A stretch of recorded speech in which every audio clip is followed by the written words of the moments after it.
Hello, everybody. My name is Tony Budri, and I would like to welcome you to the Mind Fire podcast, live from the COWORK South Bay studios here. With me today is a great guest, someone who's very familiar to me, but he might not be as much to a lot of you.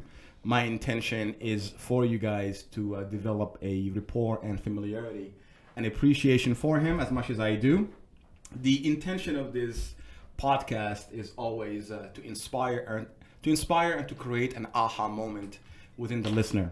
So the idea is to really kind of give value, to give some expertise and some insight to our audience in where they can take something, if not many things, and apply it to their lives with the hope that it would improve it. With that being said, once again, I'm Tony Budri, and with me today is Mr. Shiva Bhaskar. And I am not going to go ahead and tell you guys about him because I'm hoping throughout the podcast, through the communication, that you will get to know him organically. Sounds great. Right? So, Mr. Bhaskar, how you doing today, man? I'm terrific, Tony. Thanks for having me here on this beautiful morning. Yeah, man, I'm very happy that I have you here for our first podcast. But before we even start, I wanna just recognize. I want to recognize some people that's making this happen. So first and foremost, I want to shout the man behind the camera, Mr. Ruben. Let's go. Boop boop boop boop boop. The man behind Kona, Vintkona, that is.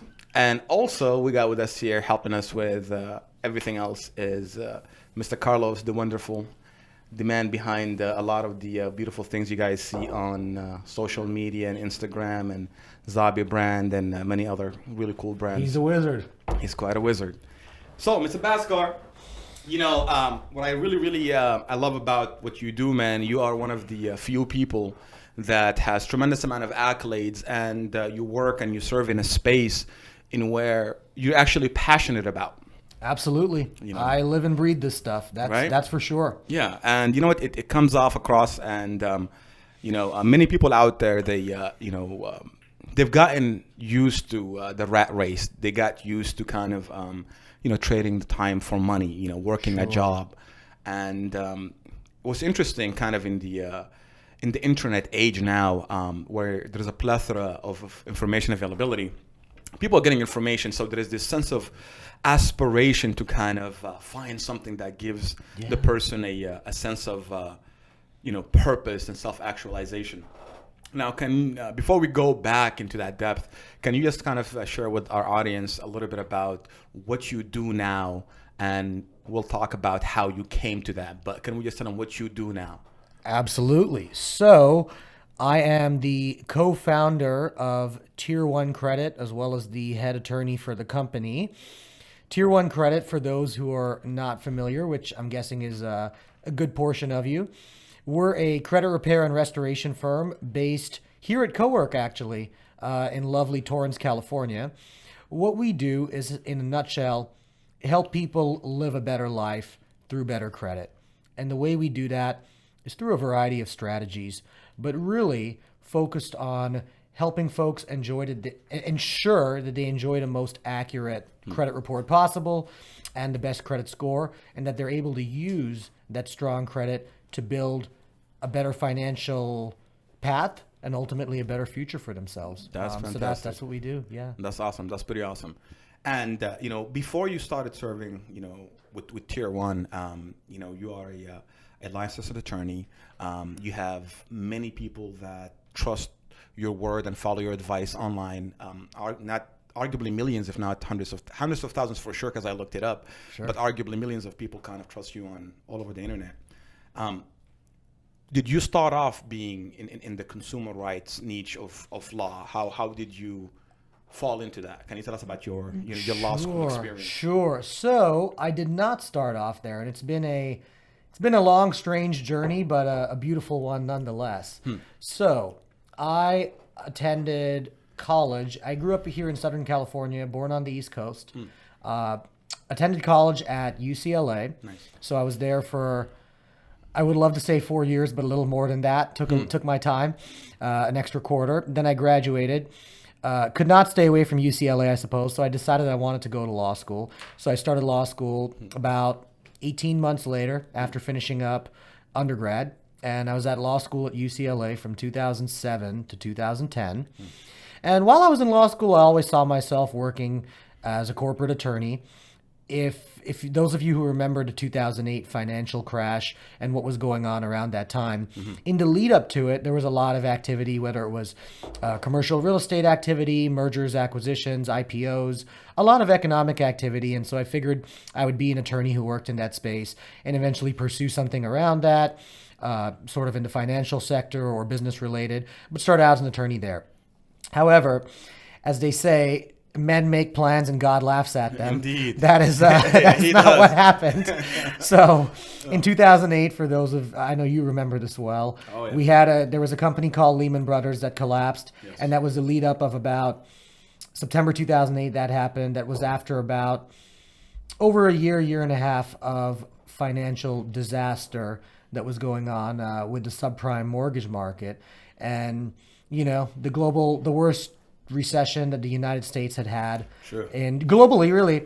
And the long story short, we're not here to talk about the U.S. economy, though we can do that. Right.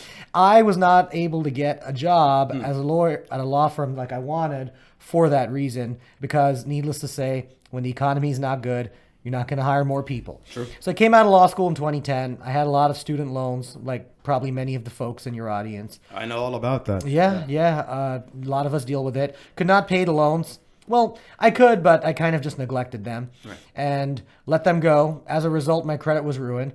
I moved to New York City with no job and no money. Stayed on my aunt's couch. God bless her. She let me do that for several months and then found a place to live. And I actually started out working as a realtor in New York. So I used to rent apartments with a company called Anchor Associates up on 58th Street and Lexington Avenue. Okay. So there. Out of law school, into real estate. Yes. All right, okay. I'd never worked in that field before, but was renting apartments, running around. And New York City, is those of you who live there or have been there, a lot of you, very competitive market for whatever profession you're in. Absolutely. Right? Yeah. So, especially in New York. Yeah, very aggressive, competitive. I did that for a while. Finally moved into practicing law after doing real estate for a bit, about a year. Worked at private law firms for several years. It was enjoyable. Was doing litigation. I would say it was good. I had some great mentors, great colleagues, but I didn't quite feel like it was what I wanted to do in the long run. I felt like I was gaining good experience. I always knew I wanted to do something more entrepreneurial, but more than that, something where I'd have an impact as well. So I figured if I could find a way to bring those two things together, that'd be great. That's awesome. And I had destroyed my own credit as a result of the student loans and so on and so forth. And eventually that led me to become more curious about credit. And I started working with this wonderful program called Claro, like the word in Spanish, but Claro stands for, I think, Court Legal Assistance and Resources Office. Basically, folks who were being sued in debt collection cases in New York were showing up there, and they had volunteer attorneys. I was one of them. And I saw that credit and debt was a big issue for so many folks, and I wanted to learn how I could serve in that space. So I dug into it more over the course of about a year and a half. Just kept doing more work there and kept familiarizing myself with the laws, learned from other attorneys who were in the space and other credit repair professionals. And then Tier 1 Credit was born. I see. Okay. All right. In this podcast, the idea is to really kind of like inspire, and I love that story of how kind of you came out of law school at an economic downturn, and after exerting so much effort in law school, like many people coming out of college today, they experience the disappointment of not really kind of being able to capture the promise of college, and for you to kind of have that resilience and just jump into real estate and be able to kind of just stay, relative is pretty awesome. Thank you. And that kind of opened a door for you to kind of, explore the world of credit and consumer rights. And, a lot of people always ask about, what would law school be like? Can you kind of take us a little bit back to that? And is it something that, you would recommend for those who aspire for it? Or what's your take on that experience or that journey today? Sure. Yeah. That's a fantastic question, being that it's been over 12 years since I first entered law school. And next year it'll be 10 years since I graduated. When you drop these dates, sometimes, man, you're making me start counting the grades on my face, man. Well, that makes two of us. With statistics, but okay. So yes, it's been over a decade. So it's been over a decade. Yes, it's definitely been a while. I would say a few things about law school. Yeah. First, I think with anything in life, you have to have a why for why you're doing it. I would not say that I had a very clear why behind it. What it was I was a political science and econ major, econ minor, political science major when I was in college, and I was always known as someone who loved to write and was a verbal communicator and involved in many activities and student government and the newspaper. And so sort of what that led to was people were like, you're a good writer, you're verbally adept, you communicate with folks, you like to argue about things. On maybe an intellectual level. And so it seemed like law school would be an interesting fit.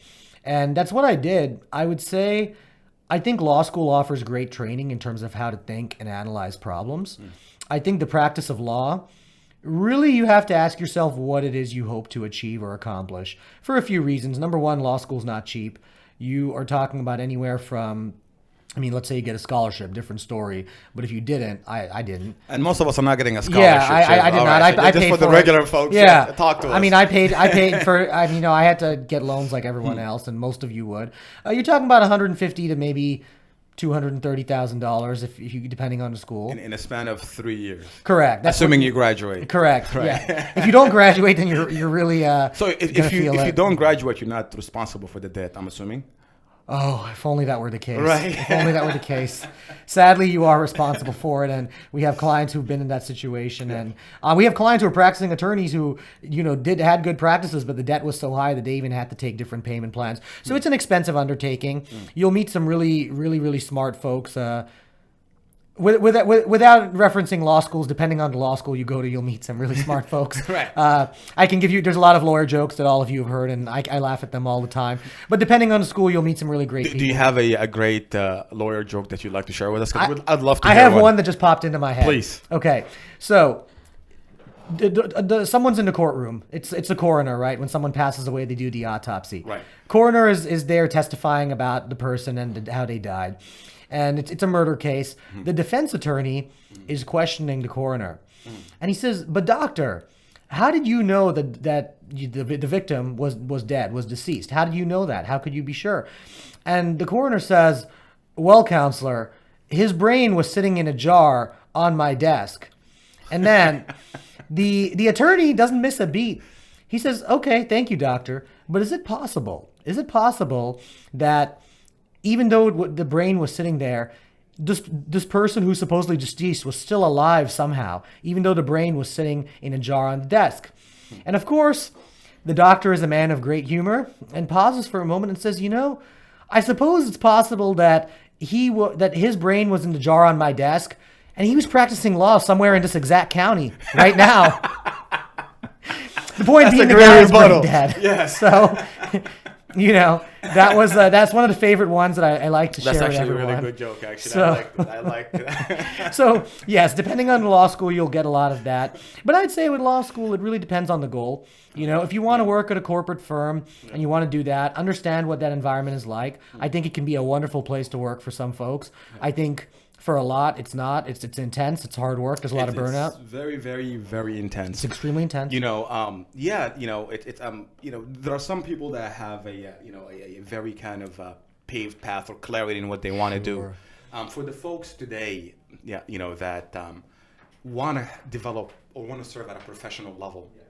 Do you think that the formal education, at a university or a college is a must, or is there alternatives? Because today we are seeing a huge shift from the formal, training universities towards more of a, go get a coach, go get even a guru type of, shortcut. There is a lot of talk about the proven methods. Yes. And not just that, I've been seeing a lot of pop-ups from dorks like and he seems to be really, really on the forefront of capturing wholesale real estate. Yeah, yes. They call it the information. There's a name for it. Like they call it the information. something about being able to buy courses, being able to buy training directly from experts. Sure. So they're saying that this industry by 2025 is going to be a $1 billion a day.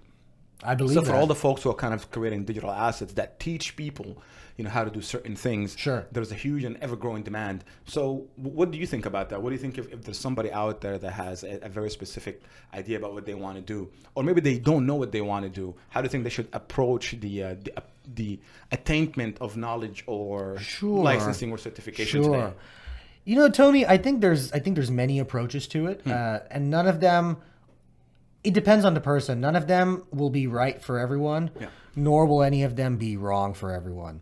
Now, as far as acquiring knowledge and skills, I think there's a variety of ways to do it.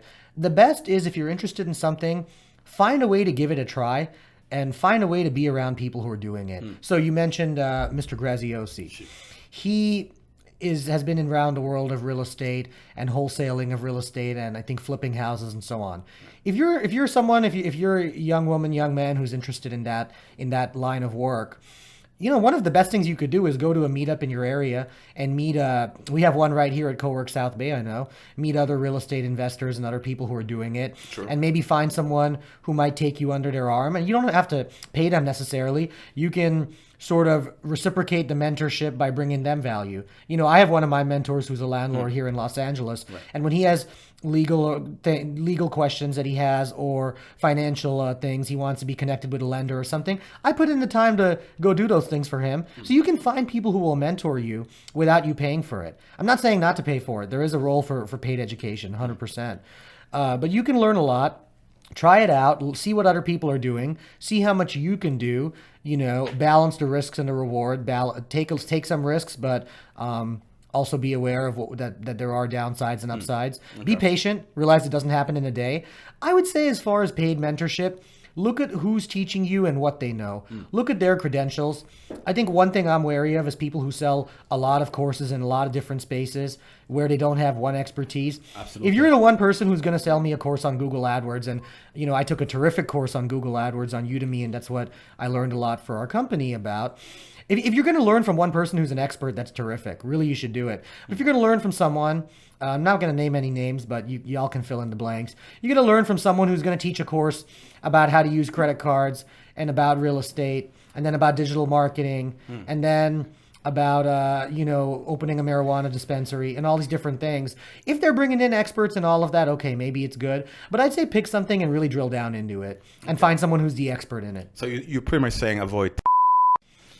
I would say that because I'm willing to say it. I would say he offers some interesting content, but I would say that be aware of what you're buying and who the audience is and what it's going to do for you. Well, a lot of what you learn from him, and I don't say this out of disrespect. I have a tremendous amount of admiration for what done as far as building an audience and getting people moving. He's gotten people moving and off the couch, and I think that deserves a lot of praise. With that said, done things in a lot of areas, from digital marketing to real estate and all of that. But there are people who know more about real estate for sure, who are probably live in your community. There are people who know about digital marketing on the internet, without a doubt. And it wouldn't hurt you to learn from someone like him, but also learn from people who are experts. Find the experts and apply what they teach you. That's my advice. You just invoked digital marketing, and digital marketing has been a space where so many self-proclaimed experts are selling programs, telling you that you can make a very handsome living by buying a program that will show you how you can inspire local businesses to get online, to have a website, to have a Google AdWord campaign, etc., etc. So so for example, let me ask this question in this way. So if someone has an interest in marketing, would you say that, hey, you know what, maybe you should buy the program versus, let's say, going to an actual college or university? Where would you route them, considering where things are today? I would, Tony, I think the big question would be with the person, what is their long-term goal and what are their current assets or ability? I think you could go to college and come out and become a very successful digital marketer and do really well. I mean, it's worth noting that went to college, Neil Patel went to college, Eric Sue went to college, Brian Dean went to college. A lot of these folks, Frank Kern, I believe, did as well. Yeah, he did. So all of these people, they may have their own views of education, but nonetheless, it is something that they use in their own life. So, or that they at least went through. But I would say the best place to start. There's a couple websites I like. Udemy, udemy.com is one. You can find a lot of courses around digital marketing at very reasonable prices. I would start there and take a basic course, learn the basics, try to apply the basics, you know. Let's say that you're interested in being a digital marketer and working with local businesses on AdWords. What you might do is learn some of that. For example, Isaac Rudansky from Adventure Media in New York has a terrific course, which I took. I believe it was around $20 or $30. Learned a lot of the great basics about AdWords. And then what you might do is offer, to start, always be aware that, yes, there's a market out there. When you're going to take other people's money, you really have a sacred obligation to deliver results. If you're taking thousands of dollars from a small business owner, that person, he or she worked for that money, and that's money they feed their family with and they support their community with. And it's a very serious obligation you have. It's not about just pumping stuff out on the internet. You need to take it seriously. My advice would actually be, and this runs contrary to what some people might say, go find one or two of those business owners you trust, or maybe someone who's, a friend of one of your parents or something, and tell them, you know what? I want to work on it. I'm new to AdWords. I'm new to Facebook advertising or marketing. I want to work for you for free for a few months. I'm trying to learn and educate myself, and I also want to help you. And what I ask in exchange is that, okay, you're willing to spend some money on this platform and let me help you. Down the line, I'm going to charge you. What I want right now is an opportunity to learn and to grow.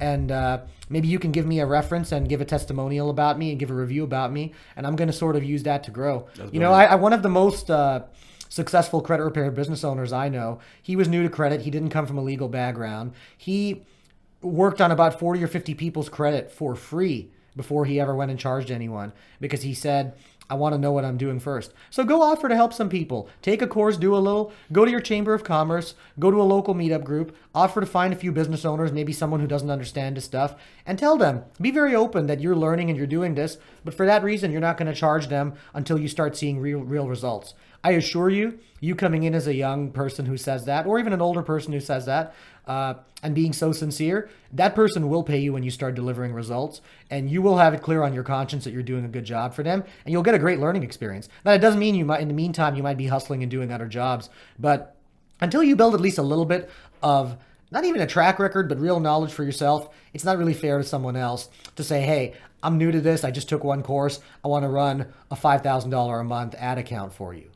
All right. No, very well put, man. Very well put. Very well said. I think now our audience will have some sort of concrete direction of where to start. Great. So, what are you reading right now? A few different things. So one of the things that I started about, I realized that I grew up when I was a child. I was a, very avid reader. Really, really enjoyed doing it. Around the time that I went to, maybe even during college, I used to read a good amount. Around the time I went to law school, they make you read something on the order of 100 pages a day. I mean, that may be an exaggeration, but it's what it felt like. So I wasn't reading as much fiction or nonfiction. So got more into it, formed a habit several years ago. Reading a couple of things right now. I'm reading a book called Poor Economics. Okay, Poor Economics is a book by two folks who just won the Nobel Prize in economics. Started reading it right before it was announced. But they talk about development in poor countries and what the real needs of poor folks are, and this is based on a lot of on-the-ground research, and both really fascinating academics from MIT, and they bring a lot of practical, real-world application. So Poor Economics, it's an intense read, but it's been very interesting. I also like to read fiction, so I was recently finishing up Never Let Me Go by Kazuo Shigeru. He's a Japanese author. Really tells a lot of really interesting, surreal stories. He's Japanese, and so it's based in Japan and Japanese culture, beautifully translated. So that's really fascinating. I enjoy a lot of books around, so you could say personal development. So Purple Cow by Seth Godin, for those of you who are into marketing, is a really interesting one that I finished a few months ago. Purple Cow. Yeah. And the reason Purple Cow is because when was the last time you saw a purple cow? I haven't yet. Okay. So that's what he's talking about, build something remarkable. And it's not so much tactics as it is mindsets around how to market. And what I love with Seth Godin, and I think is a really stark contrast with some of the other marketers out there, he really focuses on not just strategies like, okay, go throw ads at this or go do a podcast. He really is around building an audience, building a tribe, being generous with people, sharing. And that's how he believes a business can be grown. And when you read his books and you look at how many successful businesses, from Amazon to Microsoft to ones in the real estate space like Keller Williams, when you look at the way that a lot of these companies grew doing these strategies, you realize that Seth really is right. And the long-lasting ones will bring that generosity and build that audience by adding value and by building a connection and having empathy. And I think it's, Seth is close to 60 now and has been marketing, digital or otherwise, on and offline for a couple decades. Right. And so I think he brings a really unique perspective that we don't always hear from the current batch of hot marketers necessarily. Absolutely. Yeah, no, I mean, the guy is brilliant. I've enjoyed reading to him. I'm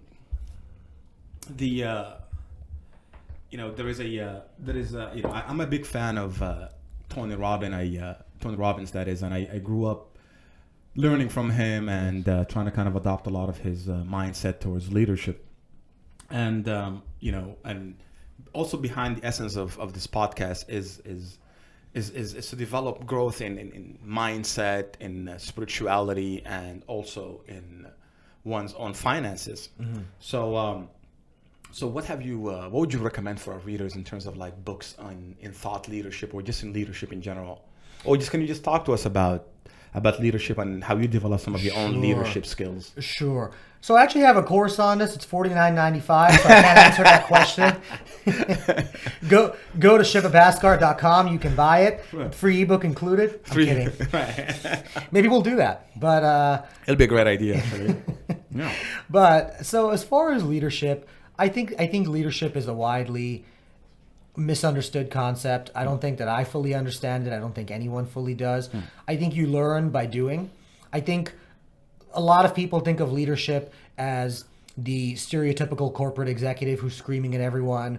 For those of you who saw Jerry Maguire, I'm dating myself here. I was a kid when it came out, but with Cuba Gooding Jr. and Tom Hanks, like someone screaming into the phone at people, or for Watch Entourage with Ari Gold or others. Right. People think of it as this very aggressive way of doing it. I think leadership is about seeing value, seeing ways to add value to others' lives. That's not just the lives of your customers, but the lives of your employees. Gary Vaynerchuk said something very profound, which is your employees don't work for you, you work for them, in the sense that if your venture is going to succeed or it's going to fail, whatever undertaking you're in, it's going to depend on the people there, and you're going to have to bring the best out of them. So I think empathy is a big one, being willing to listen. And I'm a guy who, for those of you who haven't gathered already, likes to talk, but I've learned that it's important to listen too. I think learning to listen is important. I think seeing things from different perspectives besides your own is important, and I think it's a big issue in society today where people don't want to hear a certain perspective, or they don't want to talk to someone because their political views are different. And while I think we each have to live our own truth, I think you have to accustom yourself to hearing opinions different from yours and be around people different from you. I think that's a big part of leadership. I would say continue to grow as a person, Yeah. I think reading is a big one. For me, quite honestly, it's hard to read too many books about personal development in 1 year because it's a lot of, rah. But at the same time, try to introduce that in your daily routine, maybe an email list. Benjamin Hardy, the psychologist, is a younger guy, he's early 30s, but has some brilliant insights. I'd recommend Benjamin Hardy's email list. You can get that at benjaminhardy.com. Ben, send my check in the mail. Right. I'm only kidding. Benjamin is terrific. We're not. He's the Tony Robbins of the right. He's the Tony Robbins of the current era in a sense. Yes. Tony Robbins is tremendous. A lot of other folks like that. Les Brown is someone who I really always enjoyed because he brings a great perspective, but is very calm and not overly jarring. But I think just listen to what other folks have to say and try to implement it. There's always a step you can take. Atomic Habits by James Clear is a book you absolutely should read. I would say it's probably the personal development book of 2018. Highly recommend. So, read those books, apply things. The thing is this, don't go crazy and focus on big actions. If you say, I want to go to the gym and do this crazy workout that you saw someone do. Carlos, who's in here right now, has some really, really intense workouts that he does. I'm not saying to go do maybe I don't know, go do the workout with Carlos, okay? Let me just go do like 5 push-ups to start, all right? Right. You don't do the crazy workout. You start with 5, then maybe you do 6. And this is from James's book. He said, you say you're going to work out more. Just get up and for a week, just do 1 push-up. Just 1. Get yourself in a habit, then do 5. Habits, then do 10. exactly. Build habits, because if you build habits and you build systems, you won't have to rely on willpower, which is a very limited resource. Yeah, So I would say build habits. No, absolutely. That's beautiful. I personally have been kind of learning more about development of habits versus trying to kind of create temporary solutions that I have to reinforce my will, on my mind to be able to execute. But like you said, it seems that if you want to have a lasting effect, is that you don't, let's say if you want to lose weight, for example, you develop better eating habits versus just saying that, okay, I'm just going to have one healthy meal today. Right. So that, instead of actually depriving yourself, you're actually more creating a set of standards around, your perspective on that particular endeavor. I love that, man. In a specific book, I want you to share with us a specific book on leadership that our audience can actually go out there and get. Any specific book? Yes. One book. Principles by Ray Dalio. Principles by Ray Dalio. Principles by Ray Dalio. I would say it's not directly about leadership, but it is, but directly and indirectly. Yeah. So I follow the guy, so I get quite a bit of his. Yes. His So content. Ray Dalio, for those who are not familiar, he's a hedge fund manager. Ray has probably been. He's been doing this since the late 70s, early 80s. He's many times over a billionaire. Probably one of the most successful hedge fund managers of all time, behind Jim Simmons and possibly George Soros. And so, he's a tremendously brilliant man. And a lot of what Ray attributes his success to is having principles through which he analyzes the world and through which he understands ideas and thinks about ideas. And a lot of what he talks about is when you're in a team or a group, because Bridgewater Associates, his hedge fund, he attributes a lot of the success of that to the team there and the way that team learned to think. And so he really gives you principles around checking your own ego, around analyzing problems, around hearing different perspectives and understanding when to take those into account and when not to, when to apply your own perspective and when not to. I think he's really been a master of understanding different sort of ideas and different inputs, if you will, and understanding which ones to pick out, which ones to leave behind, and how to do that with other people. And also one part of leadership is the ability to have empathy and give feedback. So he believes in this a lot in transparency and honesty. Like all their meetings are recorded. His employees would be critiqued. They also will critique him. I can't say that I agree with everything that he says in there, but I think it's a fascinating window on how to sort of put yourself in other shoes and how to think about problems on a deeper level and ultimately achieve greater results. I think if you could really apply his principles, pardon the pun, in any endeavor, I think you do very well. All right, thank you for that. Yeah, that was fantastic. I learned quite a bit from Ray Dalio. I didn't really know who he was until about a year ago, when he actually started kind of, just sharing a little bit more and then making himself a little bit more transparent, especially through social media. Sure. I don't really think his intention behind writing the book Principles was like you said, to make any extra dollars. If I'm not mistaken, all the money from the book is being donated to charity. Yeah. So, I read something along that line, and I think it's really, really fantastic that he has that. I started to see that, in true leadership, this commitment to passing it forth. Sure. I remember I was, I'm still, and I was inspired by Andrew Carnegie, and when he championed Napoleon Hill to kind of go out and compose Think and Grow Rich and the teachings that became the book, that was his thing. It's like, okay, how do I share these universal principles? Sure. And I guess they are universal principles. Yes. Pun intended in this particular case. Touche. For success, that is. And have you personally observed as you kind of came of age that there are certain principles, there are trends, there are certain values or standards that become the catalyst to success? Because I think that's something a lot of the young folk today are yearning to develop a better understanding around. Sure. So can you share with us a little bit more about that? Absolutely. Well, I think probably in the mid 90s, there used to be these really great like posters and placemats that said everything I needed to know I learned in kindergarten. And the point would be that I think success can be defined in many different ways. There's people who are financially successful, but their personal life, spiritual life, all of those things are a disaster. There's other folks who are in better order in those areas, but their finances have issues. I think that's a little less common because usually they're able either to make peace with their finances or do it in a way that the lifestyle matches them. But folks with good finances and other issues is very common. I think I'd say a few things. I think we have to have an internal compass that guides us. Learn to trust your instincts to some degree, but you got to learn to, I think you have to learn to be able to appreciate and love yourself and not be, they always say, not be overly critical on yourself, because you would never talk to someone else the way you sometimes talk to yourself. Or you wouldn't if you hope to keep your friends and family. Right. You wouldn't go and talk to your mom or your brother or sister or your best friend the way that you sometimes do yourself.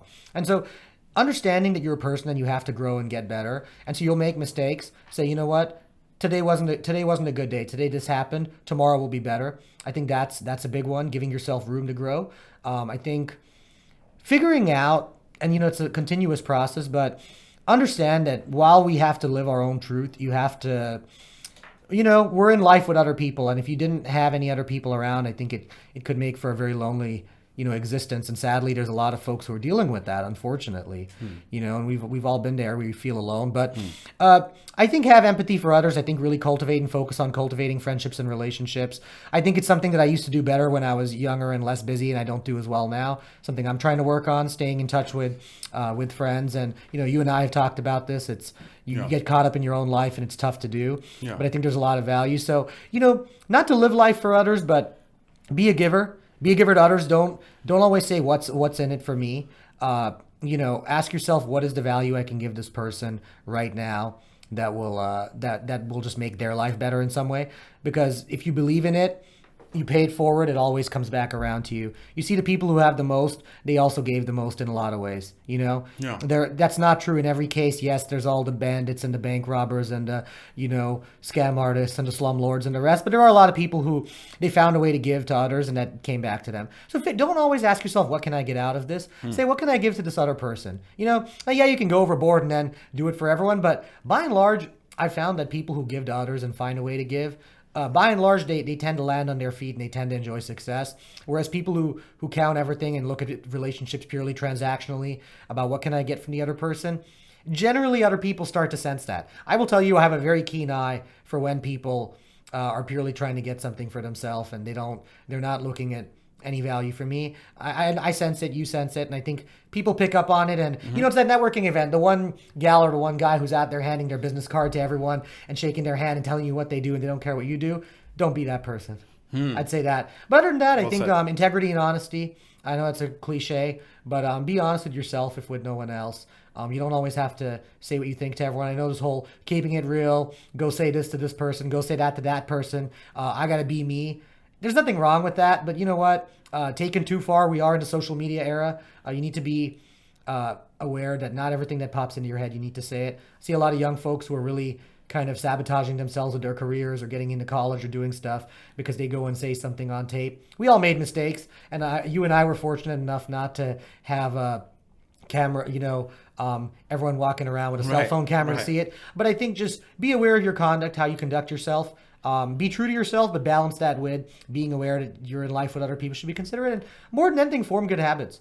Form habits around how you speak to others, how you think, or you can't control completely how you think, but try to put yourself in patterns of positive thinking. There's nothing wrong with negative thoughts. We all have them and they're there for a reason. If a lion is racing towards you and you're thinking positive thoughts about how you're going to manifest the lion will manifest themselves as you as their dinner. Okay. If they love to manifest, it'll manifest you. So the point is, don't overdo it. But, learn how to see the bright side of things. And more than anything, that saying you're the average of the 5 people you spend the most time with, I think it can be taken too far. Some folks will use it to completely cut out their family and their friends and do that. But realize that if you want to get somewhere, you're better off with people. You need to make space for people who are going in that direction. I have...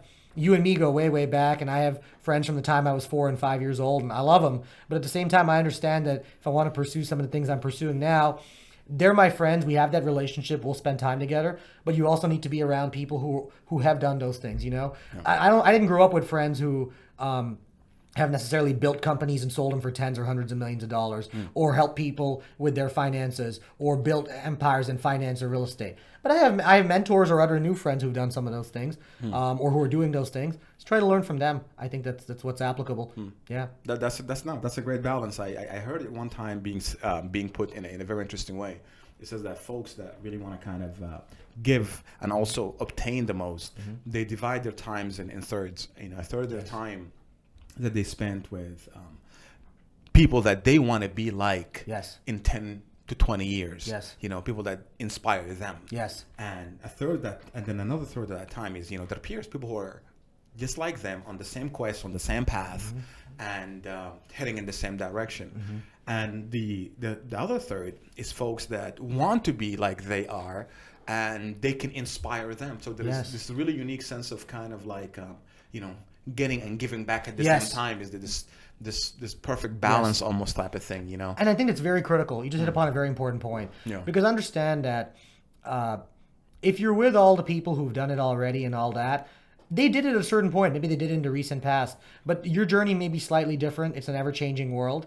I mean, I can tell you with one of my friends and mentors who's in the world of real estate and real estate investing, just the general strategies that were used would work in any market and any time.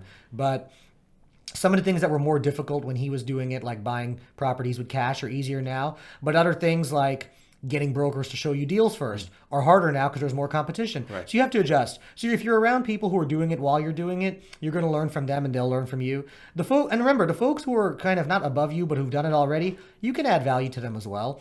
But the people who are coming up through the ranks and who are learning, I think you have an obligation to give back. How you do it varies a lot. I mean, some people might be like, you know what?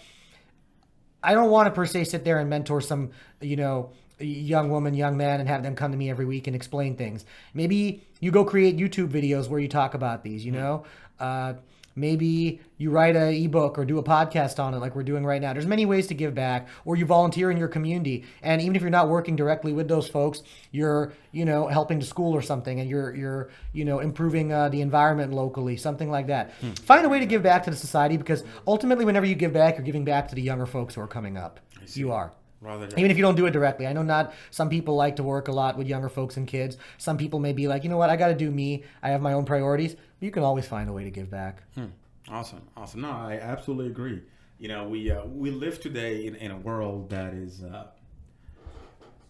plagued with stimuli. Okay. We're getting notifications, tons of notifications per second from a plethora of platforms. And oh, look, I got one right now. Right?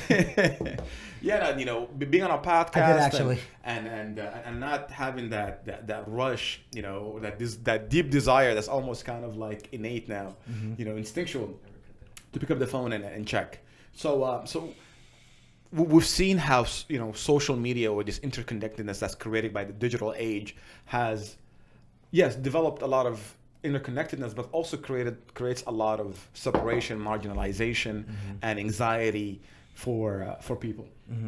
And I want to know, kind of, have you adopted, let's say, techniques like meditation, especially like mindful meditation, into your life, and you know, any kind of maybe thoughts or experiences in that regard that you'd like to share with us? Yes, I do meditate in the morning for 10 minutes. Sometimes go more if it's a weekend.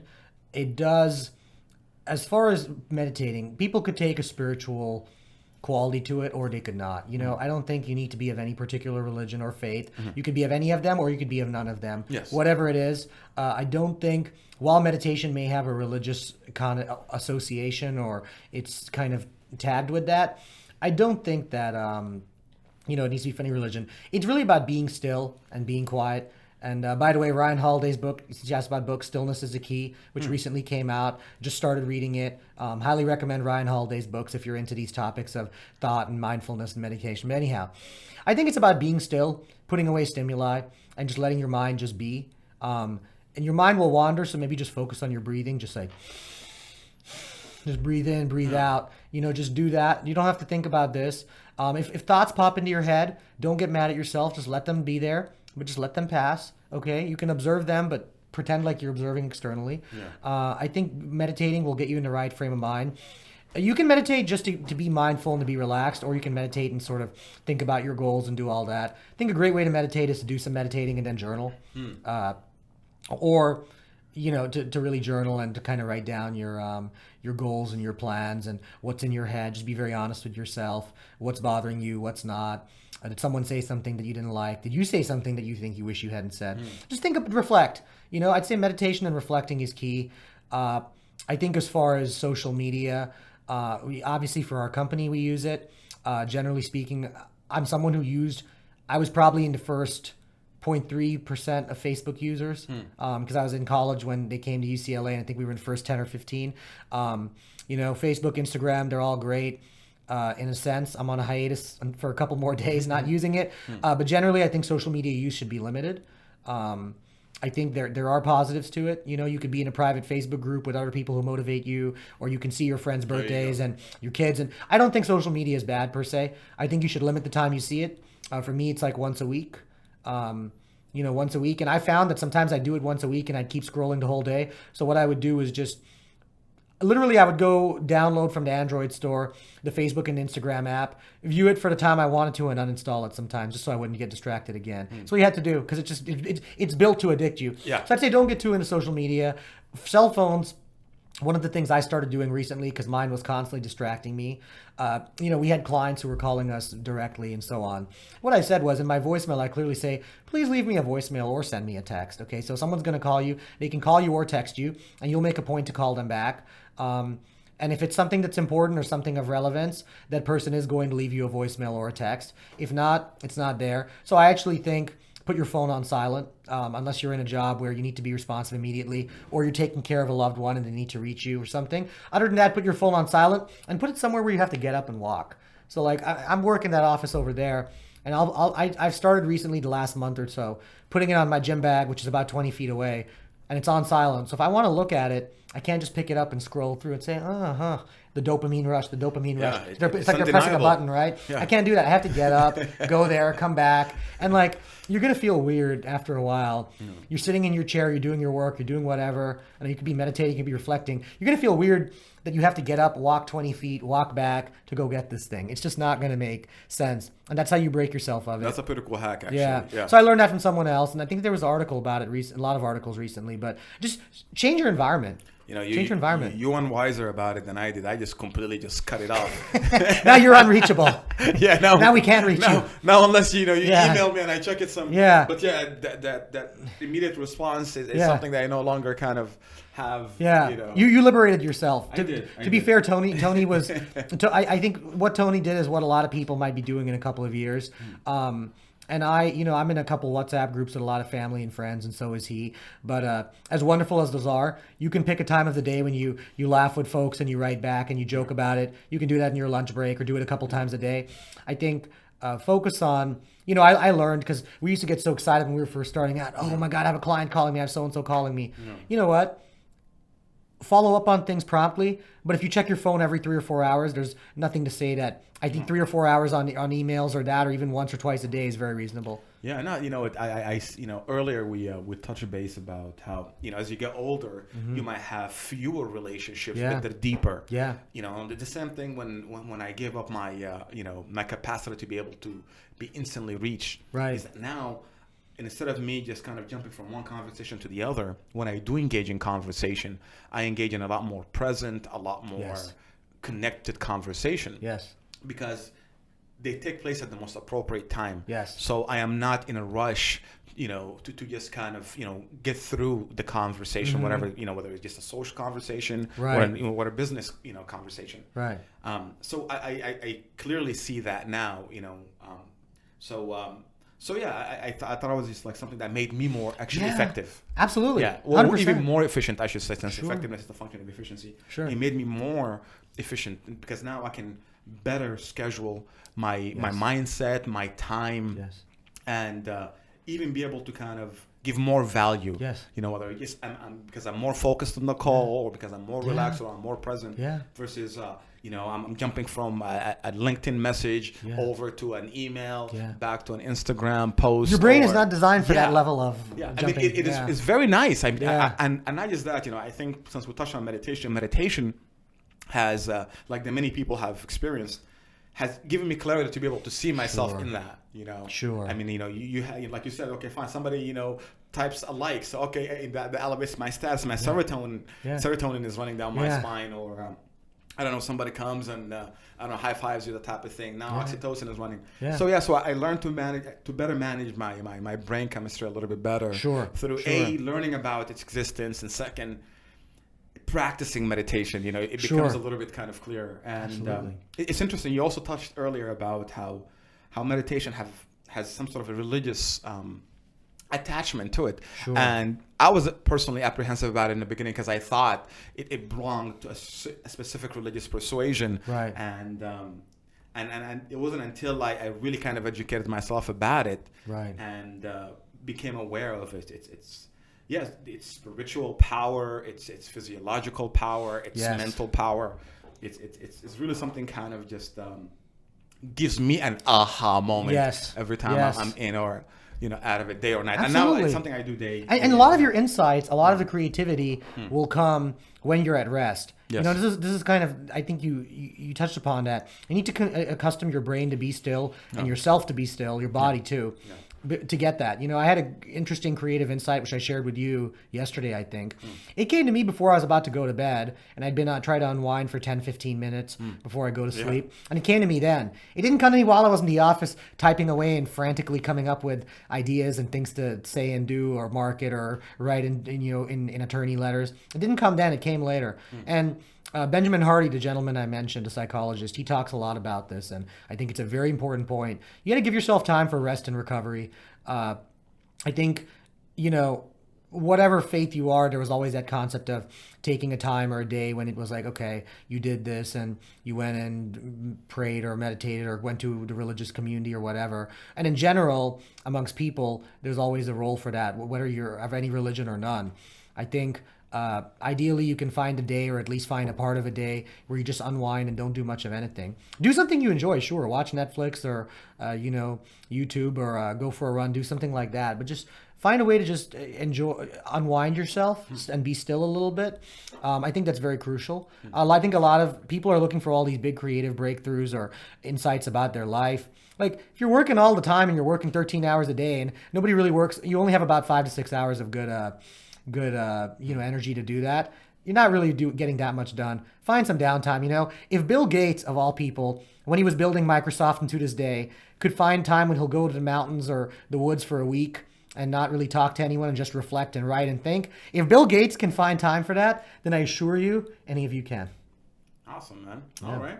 You know, I've always loved that proverb. It says that you should meditate 10 minutes every day, unless you're busy. Then you should meditate for an hour. Yes, that's a great one. That's a great one. It's true. It's very true. I've experienced it, and it's almost like a fact very true for me now. And what you think is busy or important is not as important as you think. You know, yes, there's situations, you have a friend or a relative who's in serious distress, or there's something really crazy with this. But you also had to ask yourself with a lot of these, okay, is this going to matter to me in a month, in 2 months, in a year? Okay, if it comes to this or comes to that. And if you put things in that perspective, you'll deal with things and be present for people, but you'll also be your better self, and ultimately you can offer more to everyone. Awesome. Yeah. You know, I've also want to kind of, you know, share with our audience, you know, the human side. You know, what people, you know, when we look at a lot of people that we admire, we don't see the side in where, you know, they're feeling the frustration, the mistakes. You know, I want you to share with us, you know, some of the mistakes you might have kind of made, kind of if you made, that is, you know, we'll be here all afternoon. You know, just, but I'll give you a few. 1 or 2 to really empower people, to let them know that, hey, you know what, no matter where you are in life, right, you're always going to be tested. You're always going to come through trials and tribulations. Life will always, you know, blindside you. And I think the blindside hit becomes even harder as you move up the ladder. Yes, it does. Know? Because you have more to lose. Right. You know? So can you share with us? Yeah, I'd love to. 1 or 2, so maybe any point. Sure. So I think one of them was around the time that I finished up law school, and the job market was bad, but I could have found the job if I had tried. I wasn't trying, if we're being completely honest. And, things weren't going well. And what I realized there was things are not going to be handed to you or happen just because you're a good person or because you went to this school or because you're smart or because you hustle or whatever. If you want something, you have to go after it, and just being passive is not going to do it. You had to balance that with, you can go too crazy and chase everything, but sort of that entitled attitude of, oh, this is going to come to me or this is going to happen. That was one mistake that I made a few times in my life, and I found that nothing came, and I ultimately set myself back because that's time that was lost. And you can get back money, you can't get back time. That's a reality. And so really learning that I'd say that was one big one. I think the other one is not spending time with or on people who ultimately bring you down. I've had friendships, relationships, whatever. I have some amazing, amazing ones. But I've had a few through my life that were not healthy for me. Whether these were people that I was friends with or otherwise, didn't bring out the best in me. I may not have brought out the best in them. And balancing the desire to be a caring person, which I know you are, I know I am, with realizing that some relationships and some interactions are toxic, and being willing being able to spot those, and without being rude or being mean, but being willing to stand up for yourself and kind of move on, because you're not going to help the other person by staying in that toxic situation, but you are going to hurt yourself. Absolutely. And I learned that from what was once a close friendship I had, which I no longer do, that ultimately I'm better off for it. And I think being able to embrace that's one of the harder lessons in life, because if you'd asked me when I was 23, 24, like this friend or a couple of these friends, I would have said I'd be friends with these guys in 50 years. You know what? It wasn't meant to be, and ultimately it's for the best. So caring about others, having love for them, giving them love, but also being able to realize when something is not good and walking away. No, very beautiful, man. I love that. I love that a lot. And, before we wrap up here, my commitment always, to get something from the expert's mouth that our audience can kind of apply to their lives. And you being someone who's highly respected in the credit management community, I want you to share with our audience one thing from the world of credit secrets and hacks that maybe they can apply to their credit or to their financial lives that would improve it. I mean, if there's one thing that you think that is just a must, what would that be? Monitor your credit every month. And the reason why is because you cannot improve that which you do not track and do not measure. You cannot. Let me say that again. You cannot improve what you don't measure. You need to be checking your credit reports, more than scores, reports every month for a couple of reasons. One is we have a lot of identity theft going around, fraudulent accounts, this, that. If you get into that situation and you have someone open accounts in your name and steal your identity, it's a massive headache. But it's less of a headache if you catch it earlier than if you catch it later. So you should be checking your credit reports every month and also making sure that there's no negative new history that popped up. If there is, there's a lot of resources. You can visit us at Tier 1 Credit. You can contact me, and you can find out more. But really monitor your credit. And I would monitor it through Credit Karma for TransUnion and Equifax, and through freecreditscore.com for Experian. Keep an eye on your credit every month. Whether you have good credit or bad credit, if you monitor it, you're going to understand where you are, and the first step to improving and maintaining is knowing where you are. Well said. Well said. All right, man. This has been a fantastic time that we got to spend together, man. I would love to stay here forever, and because I know you have plethora of knowledge and experience that our people will benefit from. Is there maybe perhaps one last thing you'd like to share with our audience? Yes. Yeah. The biggest thing I would say is, it's a cliche quote, like one of those Instagram ones on those Instagram motivational accounts, but it's going to sound like that, but it's the truth. You know what? Just keep going. Keep pushing. Like, no matter how bad it is, yes, it could get worse, but it's always darkest before the dawn. Just, if you stay in the game long enough, you'll eventually win. Okay? Well, now, with the caveat being you change and adjust with things, but you stay in the game of life long enough, we none of us make it out of life. That's a reality. But if you stay in the game and you keep trying to improving and give to others and grow, you'll ultimately find happiness and success. And don't let other people define for you what success is. I mean, I see a lot of folks right now, and I'm not going to go on to rant about this, but I'll say it very quickly. A lot of folks define success as they have all this money, $1 million, $1 billion, whatever. It's different for everyone. Live your own story, because ultimately you're the only person who can write it. Beautiful man, beautiful man. And you guys have heard it here directly from the man himself. Thank you for joining us. And if you have any questions about any credit related subject, please visit tier1credit.com and follow the instructions of Mr. Bhaskar and do monitor your credit. That is one of the best and better ways for you to stay on top of it. And we thank you for joining us today. And we thank all the people in the back who made this happen, Mr. Carlos and Mr. Kona. We really appreciate it, man. Yes, and we look forward to having you in our next podcast.